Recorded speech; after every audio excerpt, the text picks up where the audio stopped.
కీర్తనల గ్రంథము 119వ అధ్యాయము 155వ వచనము.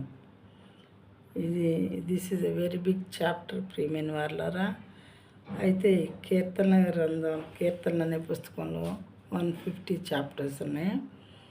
టోటల్ 150 చాప్టర్స్లో 119 is a very big chapter. కాబట్టి ఆ 119లో 155 వర్స్ చూస్తున్నాం మనం ఇప్పుడు. Salvation is far from the wicked, for they do not seek your statutes. భక్తిహీనులు నీ కట్టడలను వెదుకుట లేదు కనుక రక్షణ వారికి దూరముగా ఉన్నది. భక్తిహీనులు అని అంటే భక్తి లేనటువంటి వారు, దేవుడిని పట్టించుకున్నటువంటి వారు, అసలు దేవుడు గోలే ఉండదు. ఆరోగ్యము మనకి ఐశ్వర్యము ఉన్నప్పుడు దేవుడు గుర్తురావటం చాలా కష్టం ప్రియమైన వాళ్ళారా.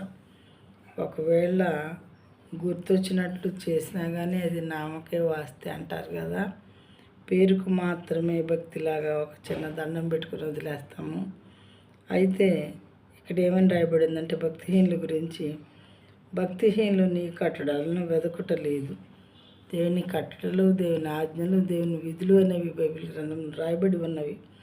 మనం ఏమేమి ఫాలో అయితే దేవుని బిడ్డలుగా ఉండగలుగుతాము, ఏ మార్గంలో ఆయన చెప్పిన ఏ మాటలు మనం ఫాలో అయితే మనకి పరలోక రాజ్యము లేదా స్వర్గము అనేది ఉంటుంది అని చెప్పి ఇక్కడ ఉన్నది. కనుక రక్షణ వారికి దూరంగా ఉన్నది.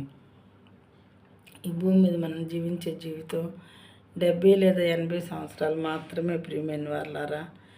ఆ పైన రేర్గా జీవిస్తారు. అయినా కానీ అది ఆయాస్కరమైనటువంటి జీవితమే.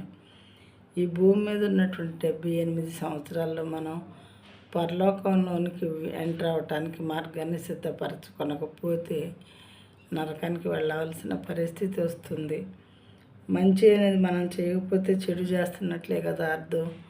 చెడు చేసే వాళ్ళకి నరకమే కదా ప్రాప్తిస్తుంది.